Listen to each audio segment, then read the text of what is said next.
Hello అండి. Welcome back to my channel. ఈరోజు సీరియల్‌లో ప్రభావతి వంటగదికొస్తది. వచ్చి అబ్బబ్బా! వచ్చి ఎంతో కాలం కాలేదు. వంటగదిని మొత్తాన్ని మార్చి పారేసింది అనుకుంటూ ఏవెక్కడున్నాయా అంటూ చూస్తా ఉంటది. మీనా, బాలు, సత్యం షాక్ అయితారు గదా! చూస్తా ఉంటారు ప్రభావతిని. బాలు, నాన్నా అమ్మేనా ఈ మాటంది? సత్యమేమో ఏది ఒకసారి గిల్లు అనంటాడు. బాలు గట్టిగా గిల్లుతాడు. సత్యం అబ్బా! ఆ! ఆ! మీ అమ్మే. మీ అమ్మే. తను నాకెప్పుడూ అర్థం గాదు. దీనిలో కూడా కాస్తో కూస్తో మంచితనం ఉంది. కాకపోతే ఎక్కడో లోతుగా ఉండిపోయింది. అనగానే బాలు పోనీలే నాన్న. అప్పుడప్పుడు ఇలా బయటపడుతుంది. అదే సంతోషం. చూసావా మీనా? నీకోసం మీ అత్త వంట చేస్తానంటుంది. ఇందాకలా హాస్పిటల్లో అన్నట్టు ఇలాంటి రోజు ఒకటొస్తుందని తెలిస్తే నువ్వు ఇలాంటి దెబ్బ ఎప్పుడో తగిలించుకొని ఉండాల్సింది. పద విశ్రాంతి తీసుకుందువు గాని అని బాలు మీనాని పట్టుకొని తీసుకెళ్తా ఉంటే ప్రభావతి మీనా అని పిలుస్తది. బాలు ఏమో సత్యాన్ని మళ్ళీ ఏంటి అని అంటా ఉంటాడు. మీనా ప్రభావతిని చెప్పండి అత్తయ్య అనగానే కారం ఎక్కడ పెట్టావే? ఇదిగోండి ఇక్కడ పెట్టాను అని మీనా తీసిస్తది. ప్రభావతి సర్లే వెళ్ళు అని అంటది. బాలు మీనాని మెల్లగా తీసుకెళ్తా ఉంటే మళ్ళీ మీనా అని పిలుస్తది ప్రభావతి. బాలుని ఆగమని సైగ చేసి మీనా వెళ్తది. చెప్పండి అత్తయ్య అనగానే ఉప్పెక్కడ పెట్టావు? మీనా తీసి ఇదిగోండి ఇక్కడుంది. ఇక్కడ పెట్టావా? అన్నీ ఒక చోట కరెక్ట్‌గా సర్దుకోవచ్చు గదా! వంటగది ఎలా పెట్టుకోవాలో కూడా తెలీదు. నేను వంట చేసే రోజుల్లో ఈ గది అప్పుడే కొన్న అద్దంలా మెరిసిపోయేది. ఇప్పుడు పగిలిపోయిన అద్దంలా గజిబిజిగా తయారైంది. హ్మ్. ఇక నేను వెళ్ళొచ్చా అని మీనా అడుగుతది. సరే వెళ్ళు అని జెప్పి హ్మ్. చింతపండెక్కడుంది అని వెతుకుతూ మీనా అని పిలుస్తది మళ్ళీ. బాలు నువ్వుండు. ఆ వంటావతి సంగతి నేను జూసుకుంటాను అని వెళ్తాడు. వెళ్ళి వాళ్ళమ్మ మొహం పట్టుకొని, "అమ్మా ఇది చింతపండే గదమ్మా" అనంటాడు. "ఏయ్! తప్పుకో" అని ప్రభావతి అంటది. "ఓహ్! చింతపండనుకున్నాను" అని అంటా ఉంటే, "ఒరేయ్" అనంటది. "లేకపోతే ఏంటమ్మా? ఈ మాత్రం దానికి నువ్వు వంట చేస్తానని ఇక్కడి దాకా రావడం అవసరమా? తనే చేసి పెట్టేది గదా!" అని అంటా ఉంటే ప్రభావతి, "తెలియనిదడిగితే తప్పేంటంట? ప్రతిదానికి కోపమే ఎలే" బాలు వచ్చి, "నువ్వు పద మీనా. ఈసారి మా అమ్మ అరిచి గీ పెట్టినా నువ్వు బయటికి రాడానికి వీల్లేదు. పద" అని తీసుకొని వెళ్ళిపోతాడు. ఇటు గణ 2 చేతులకి కట్లు కట్టుకొని కూర్చొనుంటాడు. రౌడీ వచ్చి, "ఏంటన్నా ఇంకా నొప్పి తగ్గలేదా?" అని అంటా ఉంటే గణ, "వాడు నన్ను ఎలా కొట్టాడో తెలిసి కూడా తగ్గలేదా అని ఎలా అడుగుతున్నావురా? డాక్టర్ దగ్గరికి వెళ్దామా మరి అన్నా?" అనగానే గణ, "ఎందుకు? మళ్ళీ పరువు తీసుకోడానికా? ఆ బాలుని ఏదో ఒకటి చేయాలన్నా. నిన్నిలా చూడలేకపోతున్నాను." అనగానే గణ, "రేయ్! ఇన్ని రోజులు నాతోనే ఉండి, నేనిచ్చిన డబ్బు తీసుకొని, చివరికి నాతోనే గొడవపడి వెళ్ళాడురా ఆ శివగాడు. అది ఇంకా బాధగా ఉంది. బావ, బామర్ది ఒకటైపోయినట్టున్నారన్నా. వాడింకా మన దగ్గరికి రాకపోవచ్చు" అని అంటా ఉంటే గణ, "అయితే పైకి పంపించేద్దాం." అర్థం కాలేదన్నా అని రౌడీ అంటా ఉంటే, "బావ, బామర్దులకి కలిపి ఒక స్పాట్ పెట్టాలిరా" అని గణ అంటాడు. అక్కడికి రోహిణి వస్తది. "గణ కూర్చోండి. చెప్పండి ఎంత కావాలి?" అని అడుగుతాడు. రోహిణి కూర్చొని, "నాకిప్పుడు కావాల్సింది డబ్బు గాదు. మీ హెల్ప్." "ఏంటది?" అని అడుగుతాడు. "నన్ను ఒకడు టార్చర్ పెడుతుండని చెప్పాను కదా!" అని రోహిణి అంటా ఉంటే, "వాడిని కొట్టి జైలుకి పంపించాం కదా!" అని గణ అంటాడు. వెంటనే రోహిణి, వాడు మళ్ళీ బయటకొచ్చాడు. నన్ను డబ్బుల కోసం బ్లాక్‌మెయిల్ చేస్తున్నాడు." "అవునా? వాడు అదే పనిగా మీ వెంటెందుకు పడుతున్నాడు?" రోహిణి భయపడతా ఉంటది. "మీరింతలా భయపడుతున్నారు అంటే, మీరు ఇంకేదో పెద్ద తప్పు చేశారు." అనగానే రోహిణి, "ఇప్పుడు మీకవన్నీ అనవసరం. నాకు మీ సహాయం కావాలి. చేస్తారా? చెయ్యరా?" అనగానే గణ, "మీరడుగుతున్నారుగా, చేస్తానులేండి చెప్పండి" అనంటాడు. అప్పుడు రోహిణి, "వాడు నా దగ్గరకొచ్చినప్పుడల్లా 10, 20 వేలు అడుగుతూనే ఉండేవాడు. అడ్జస్ట్ చేస్తూ ఉండేదాన్ని.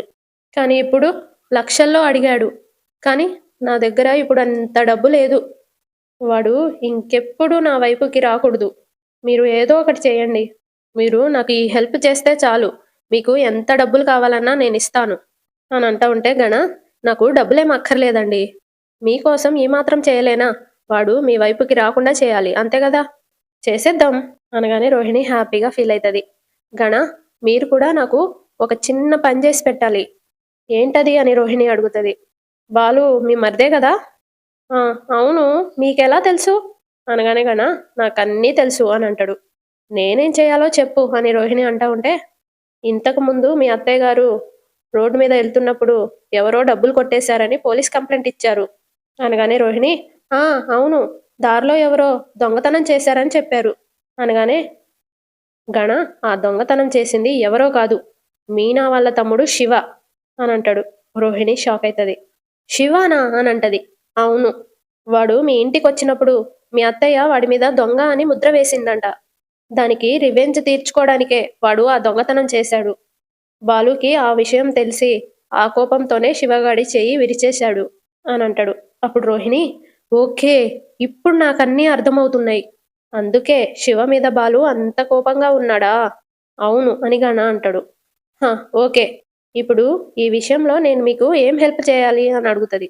వెంటనే గణ, మీరు చెప్పిన దినేష్ గాడి సంగతి నేను చూసుకుంటాను. వాడు మీ జోలికి రాకుండా చేస్తాను. అలాగే ఆ శివగాడు దొంగతనం చేసిన సీసీటీవీ ఫుటేజ్ ఒకటి బాలు ఫోన్లో ఉంది. అది మీరు ఎలాగైనా సంపాదించి నాకు ఇవ్వాలి అనగానే రోహిణి, ఇన్ని రోజులు అడగకుండా ఇప్పుడే నన్నెందుకు ఈ విషయం అడుగుతున్నారు మీరు అని అంటది.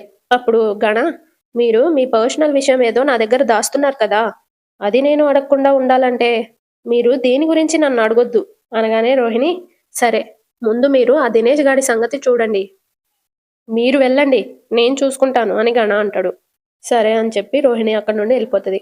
తరువాత విద్య రోహిణిని, ఏంటే అర్జెంటుగా రమ్మన్నావు, గుణాన్ని కలిసావా, మాట్లాడావా, ఏమన్నాడు అనగానే రోహిణి, మాట్లాడానే, అంతా విని వాడు మనకి ఫేవర్ చేయాలంటే నేను తనకో ఫేవర్ చేయాలంట అని గణ చెప్పింది మొత్తం చెప్తుంది.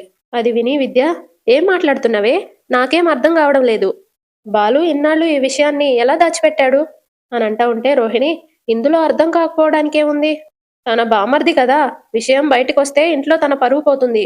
అంతేకాదు ఇక నుంచి ఆ మీనాని మా అత్తయ్య మనిషిలా కూడా చూడదు, అసలు ఆ ఇంట్లోనే ఉండనివ్వదు, ఇంట్లో చాలా పెద్ద గొడవ అవుతుంది కదా అని అంటా ఉంటే విద్య, నిజంగా బాలు ఇలా చేస్తాడని నేను అస్సలు అనుకోలేదు అని అంటది.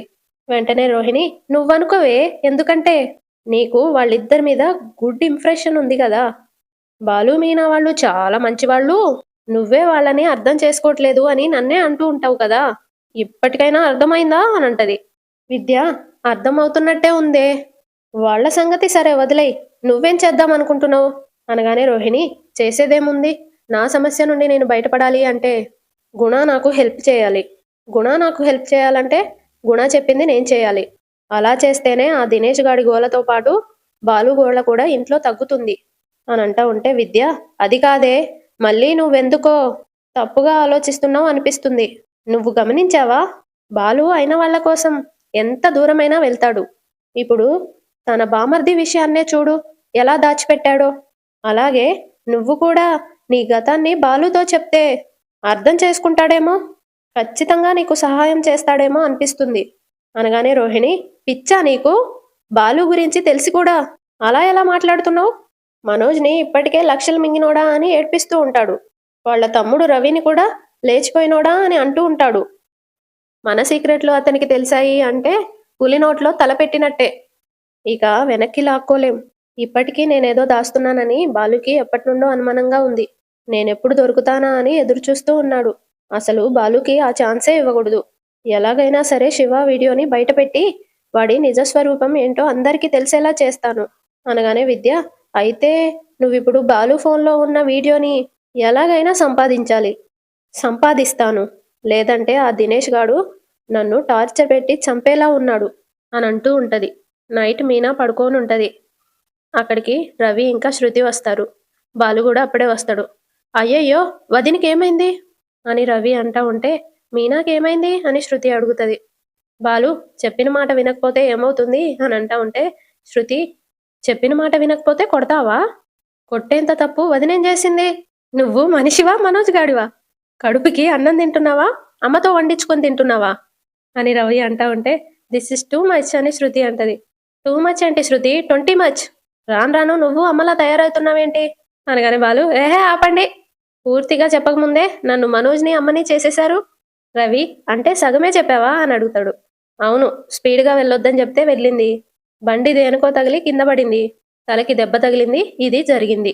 రవి అవునా అని అంటా ఉంటే శృతి, అయినా చాలా దెబ్బ తగిలిందే, పాపం మీనా, కష్టాలన్నీ మీనాకే వస్తాయి, కొన్ని బాలుకొచ్చినా బావుండు అనగానే బాలు, ఆ, ఇవాళ కష్టాలు నాకే కాదు మీకు కూడా రాబోతున్నాయి, శృతి ఇంకా రవి షాక్ అయితే ఒకళ్ళనొకళ్ళు చూసుకుంటారు.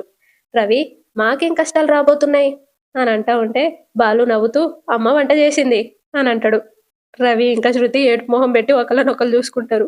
రవి, భయపడకు శృతి, కష్టాలు మనుషులకే వస్తాయి, మనోజ్ లాంటి వాళ్ళకి ఎలాంటి కష్టాలు రావు అని ఏడుపు మొహం పెట్టుకొని చెప్తా ఉంటే శృతి, నిన్ను నమ్ముకొని ఈ ఇంటికి వచ్చాను, నీకేదైనా అయితే నేనేమైపోతాను?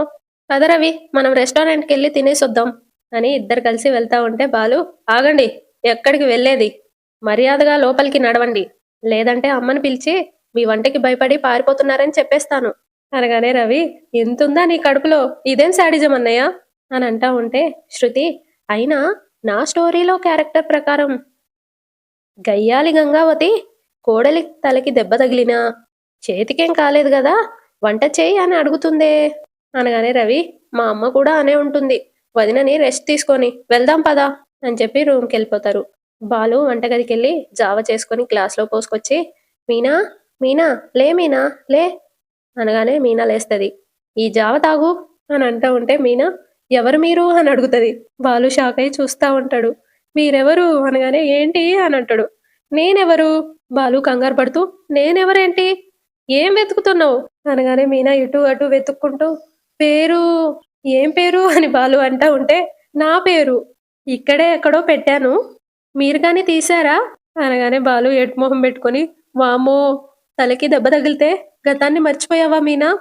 మీనా ఎవరు అని అంటది.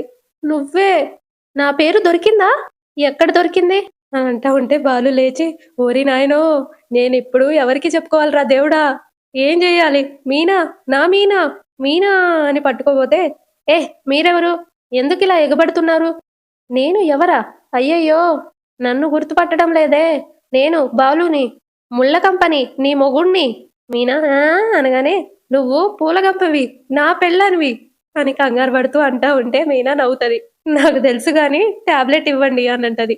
బాలు, ఆ ఇంతసేపు అన్ని మర్చిపోయావా అని అడుగుతాడు.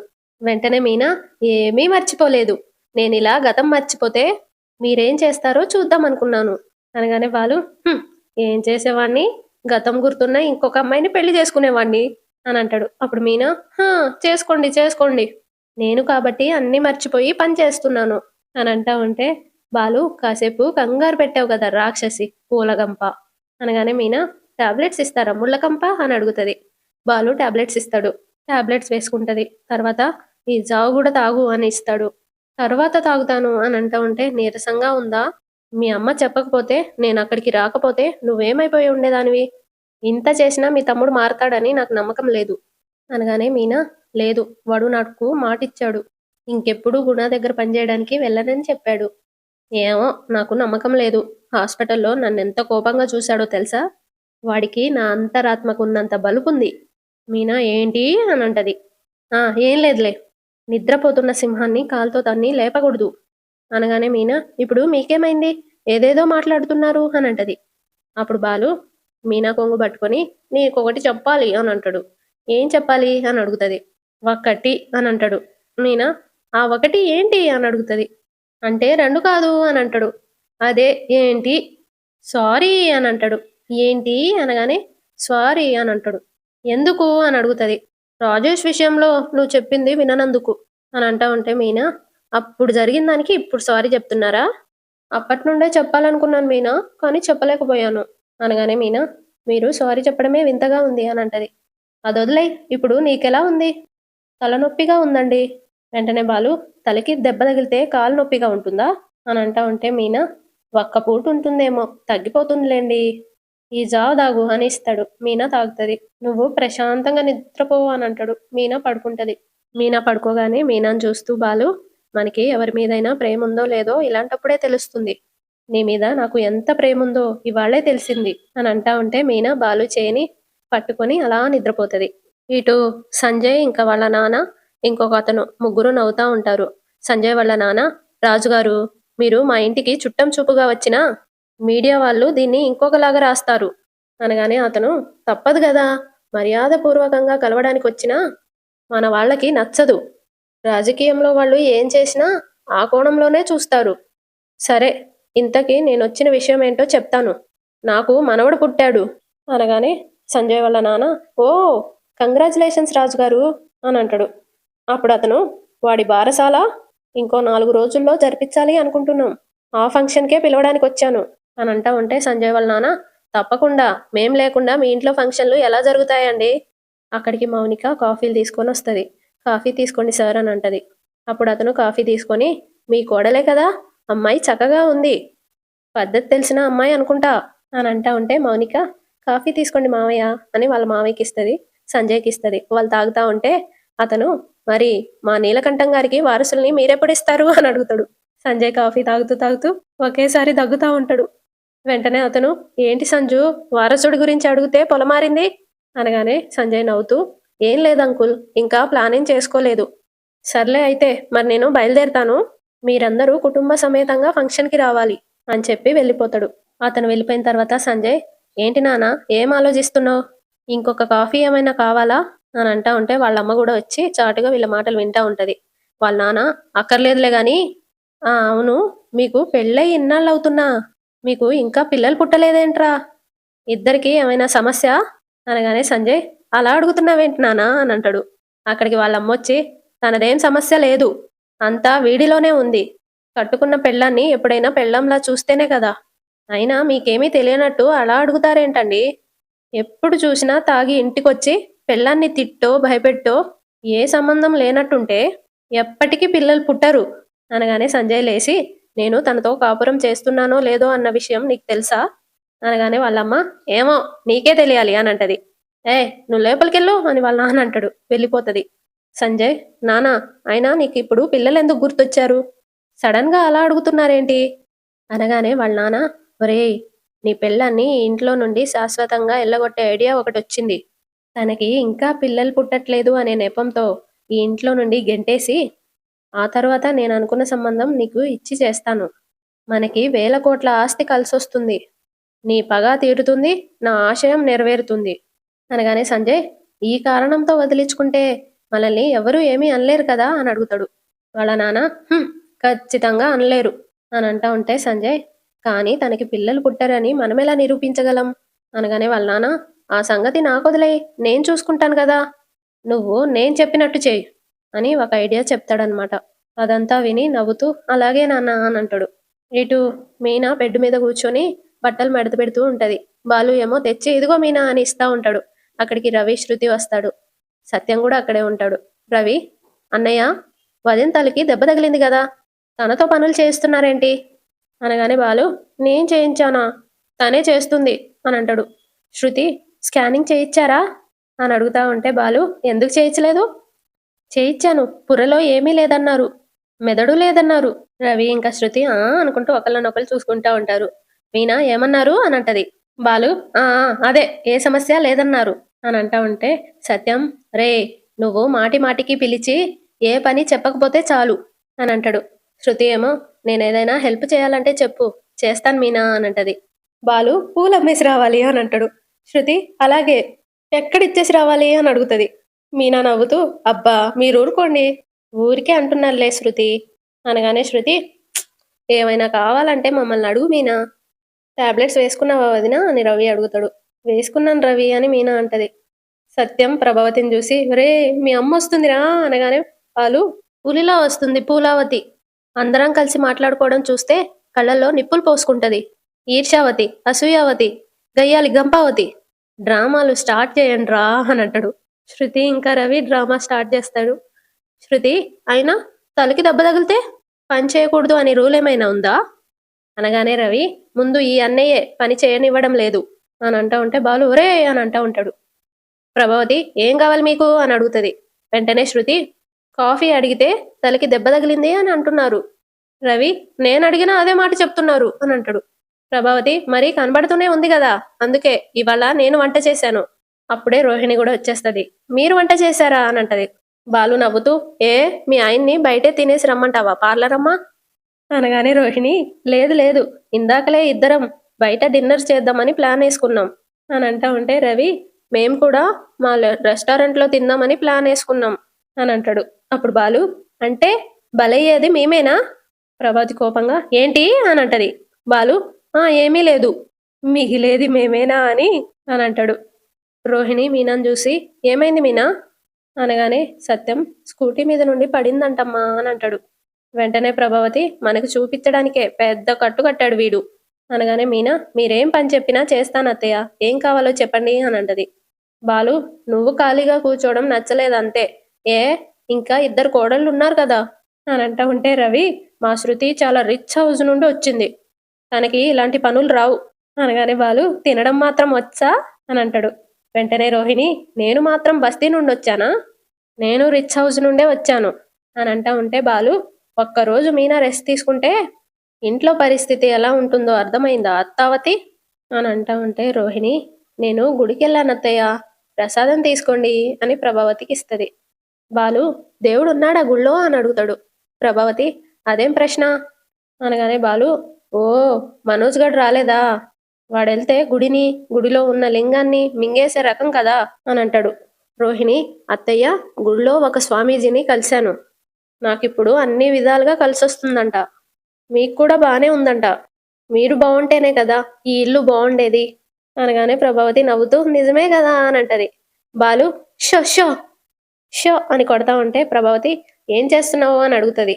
బాలు పక్షుల్ని తోలుతున్నాను, వీడెప్పుడు ఏదో ఒకటి వాగుతూనే ఉంటాడులే, నేను డాన్స్ స్కూల్ పెట్టినప్పుడే అనుకున్నాను నాకు మంచి టైం మొదలైంది అని అనగానే సత్యం అవును 2 నెలలు ఈగలు తోలుకున్నాక 6-7 చేరారు అని అంటా ఉంటే ప్రభావతి నా పేరు మెల్లమెల్లగా మారు మ్రోగుతుంది అని అంటది. వెంటనే బాలు నీ గొంతు కదా మారు మ్రోగేది, పేరు కూడా మోగుతుందా ఈ మధ్య, నాన్నోయ్ అమ్మ పేరు దేశాలు దాటిపోయేలా ఉంది నాన్నోయ్ అని అంటా ఉంటే రవి పేరుకి పాస్పోర్టు వీసా అవసరం లేదు కదా పాపం అని అంటాడు. ప్రభావతి ఏ వాక్కండిరా, రోహిణి స్వామిది నీతో ఏం చెప్పారు అనగానే రోహిణి మీనా గురించి కూడా చెప్పాడత్తయ్య. వెంటనే బాలు మేము ఇలాంటివి నమ్మము అని కూడా చెప్పుండాలే అని అంటాడు. మీ టైం బాలేదని చెప్పాడు, ఈ ఇంట్లో మీనాకి చెడు జరుగుతుంది అని కూడా చెప్పాడు. ఓ ఆ స్వామీజీ మీనా చెయ్యి కూడా చూడకుండా భలే చెప్పాడే, అర్థమైంది అని అంటాడు. ఏం అర్థమైంది అని రోహిణి అడుగుతుంది.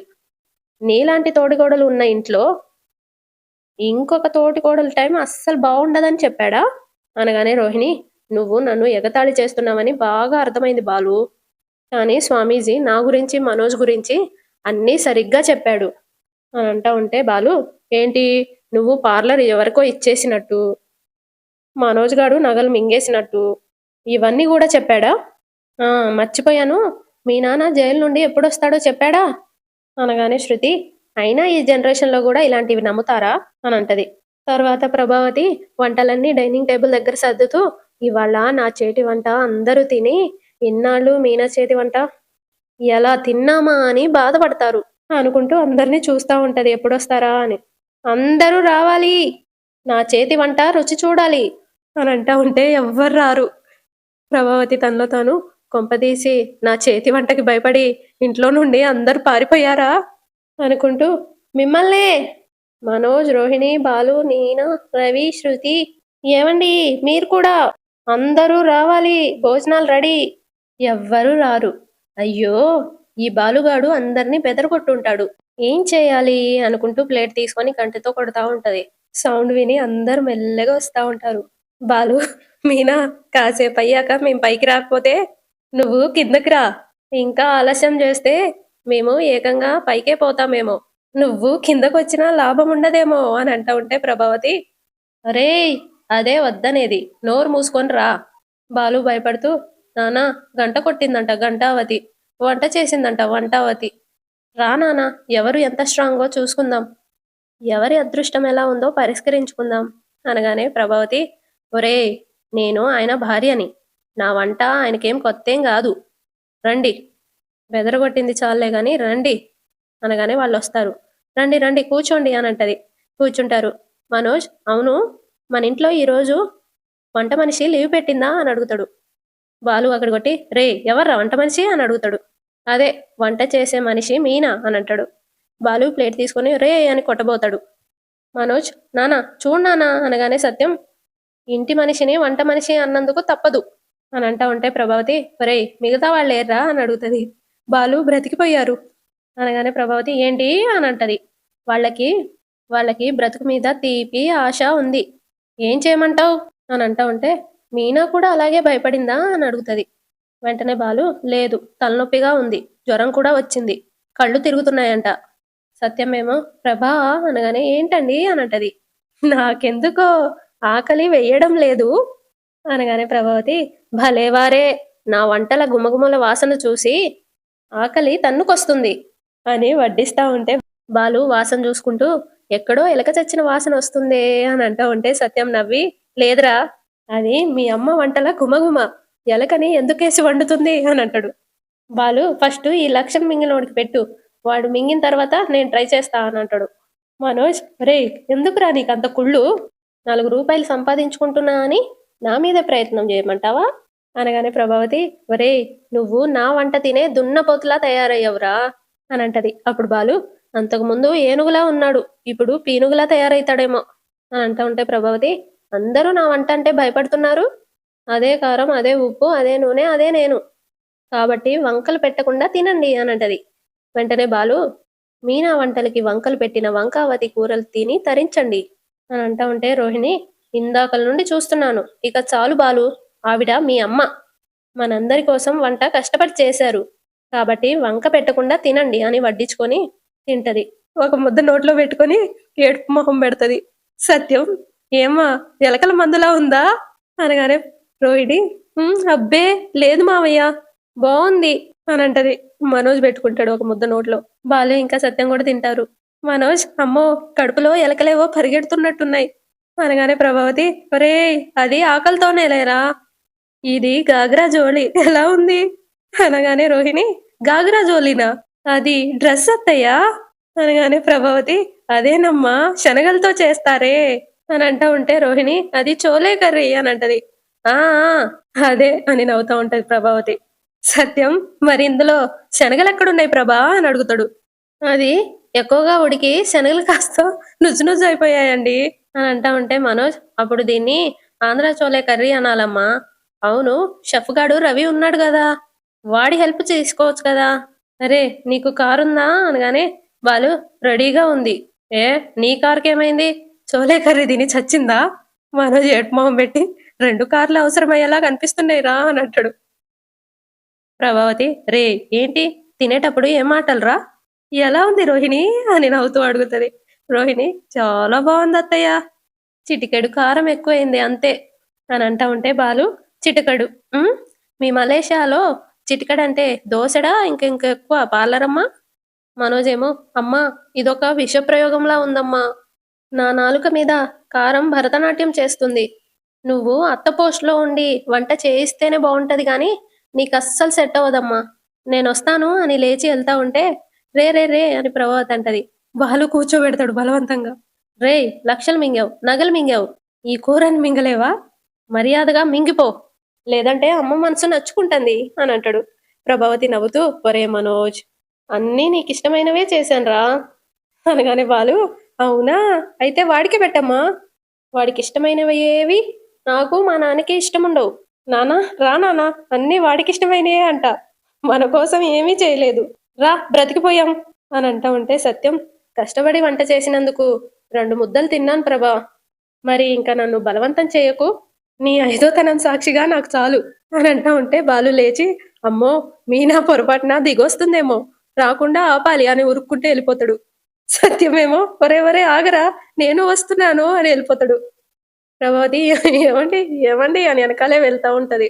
తర్వాత ఒరే మనోజ్ నీకోసమే వండాను అంటే వాళ్ళకి కుళ్ళు మొదలైందిరా, పోతే పోని నేను నీకు దగ్గరుండి వండిస్తాను, తిన్నానా ఒరే కూర్చోరా తిను, ఇంకొంచెం అన్నం పెడతాను అని వడ్డిస్తా ఉంటది. తిను నానా అని అంటా ఉంటే రోహిణి తిను మనోజ్, అత్తయ్య ప్రేమగా వడ్డిస్తుంటే కాదనకూడదు, తినాలి తిను, ఒరే చిన్నప్పుడు ఇలాగే మారం చేసేవాడివి, నేను ఎత్తుకొని ఆడిస్తూ తినిపించేదాన్ని అని అంటా ఉంటే మనోజ్ మెల్లిగా పారిపోయే అవకాశం చాలా తక్కువ అప్పుడు అని అంటాడు. ఒరే నువ్వు కూడా ఆ బాలుగాడిలాగే మాట్లాడుతున్నావేంటి, తిను, అమ్మా నన్ను గద్దించడం కాదు, దమ్ముంటే ఒకే ఒక ముద్ద నువ్వు తిని చూడు, అంత కారంగా ఉందా అని అంటది. తినమ్మా ముందు నువ్వు తిను, ఒక ముద్ద తింటది, తినేసి అటు ఇటు సైలెంట్ గా తిరుగుతా ఉంటే మనోజ్ రోహిణి చూస్తా ఉంటారు. తర్వాత ఆ అని గట్టిగా అరుస్తది కారం కారం అని. మంచినీళ్ళు తాగుతది. కారం, కారం అన్నట్టు తాగుతానే ఉంటది. తర్వాత సత్యం పడుకొనుంటే ప్రభావతి గిన్నెలో ఏదో తీసుకెళ్ళి దగ్గరికెళ్ళి ఏవండీ అని ప్రేమగా పిలుస్తది. సత్యం నిద్రలో ప్రభావతి మొహం దగ్గరగా చూసి భయపడి లేత్తాడు. ఆ! అని అరుచుకుంటూ లేత్తాడు. నేనేనండి. నువ్వా? ఏంటి ప్రభా! భయపెట్టేశావు అని కళ్ళజోడు పెట్టుకుంటా ఉంటే, ఇప్పుడెలా ఉందండి అని అడుగుతది. కొంచెం మంటగానే ఉంది ప్రభా! కాస్త ఇబ్బందిగానే ఉంది. అలాగా! ఇదిగోండి మీకోసం నేను స్వీట్ చేసి తీసుకొచ్చాను. తినండి అని తినిపియడానికి పోతే, ఏయ్! ఏం మాట్లాడుతున్నావు ప్రభా? కడుపులో ఉన్న వంటకే అల్లాడిపోతున్నాను. మళ్ళీ కొత్త వంట. అంతేలేండి. ఏదో చాలా కాలం తర్వాత వంట చేసే అవకాశం వచ్చిందని మీకోసం ఇష్టంగా వండుతుంటే, ఏదో చెయ్యి జారి కారం కాస్త ఎక్కువ పడ్డది అనగానే సత్యం, అది చెయ్యి జారి పడ్డట్టు లేదు. చేతిలో ఉన్న గిన్నె జారి పడ్డట్టుంది. ఊరుకోండి.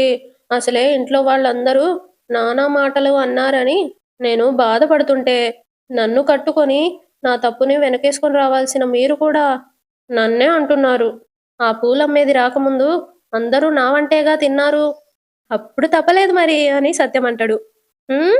అని కోపంగా చూస్తా ఉంటే ప్రభావతి, సత్యం నవ్వుతూ అంటే అది ఆ! పొరపాటున నిజం చెప్పేశాను. ఆ! ఏవండి అనంటది. అబ్బా! కంగారులో నిజం చెప్పేస్తున్నానే.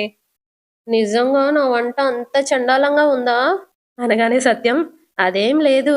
కాకపోతే ఇప్పుడు నా పరిస్థితి బాలేదు. ఏం పర్లేదులెండి. మీకోసమని చాలా జాగ్రత్తగా చేశాను. ఈ స్వీట్ తింటే కడుపులో మంట తగ్గిపోతుందంట. ఒక్కసారి తిని చూడండి. అనగానే సత్యం, నువ్వు కూడా కామాక్షి చేసినట్టు అరటిపండు లంబా లంబా అని నువ్వు గూడా దాంట్లో అగరబత్తి కర్పూరాలు, హారతి కర్పూరాలు వేయలేదు గదా! అని అంటా ఉంటే, ఏం వేయలేదులెండి. తిని చూడండి అని తినిపిచ్చబోతది. సత్యం వెనక్కి జరుక్కుంటూ, వద్దు ప్రభా! వద్దు. నన్ను బలవంత పెట్టొద్దు. అనగానే, సత్యం ఏంటి ఓవర్ యాక్షన్ జేత్తన్నావు? అని బుగ్గగిల్లుతది. సత్యం సిగ్గుపడతాడు. ప్రభావతి గూడా సిగ్గుపడుతూ, ఇప్పుడు తింటావా? తినవా? అని అడుగుతది. సత్యం సిగ్గుపడుతూ, పేరు పెట్టి ఏకవచనంతో పిలిచేసి మరీ మొహమాట పెడుతున్నావు. తింటాను పెట్టు అనంటాడు. ప్రభావతి నవ్వుతూ తినిపిస్తది. సత్యం తింటూ తింటూ, బబ్బీ నువ్వు నాకు చిలకలు తినిపించిన రోజులు గుర్తొచ్చాయి. ఎలా ఉంది స్వీటు? అని ప్రభావతి అడుగుతది. బావుంది బబ్బీ. నీలాగే స్వీట్‌గా, కాస్త ఘాటుగా ఉంది. ఛీ! పొండి అనంటది. ఇద్దరు సిగ్గుపడతా ఉంటారు. ప్రభావతి తినిపిస్తా ఉంటే, సత్యం తీసుకొని ప్రభావతికి తినిపిబోతాడు. తినను అంటే తనే తింటాడు. ఇద్దరు కలిసి నవ్వుతా ఉంటారు. అంతటితో ఈరోజు ఎపిసోడ్ అయిపోతది. సబ్స్క్రైబ్ చేసుకోండి. లైక్ కూడా చేయండి. పెద్ద పెద్ద ఎపిసోడ్‌లు పెడుతున్నారు. చెప్పడానికి, ఎడిట్ జేయడానికి ఎంత కష్టం ఉంటదో తెలుసా అండి? కానీ మీరు లైక్ కూడా చేయరు. నిన్నైతే పొద్దున 6 నుండి సాయంత్రం 8 అయింది. సీరియల్‌లు ఎడిట్ జేసి 3 పెట్టేసరికి. నా కష్టాన్ని గుర్తించి ఒక లైక్ చేయండి కదా!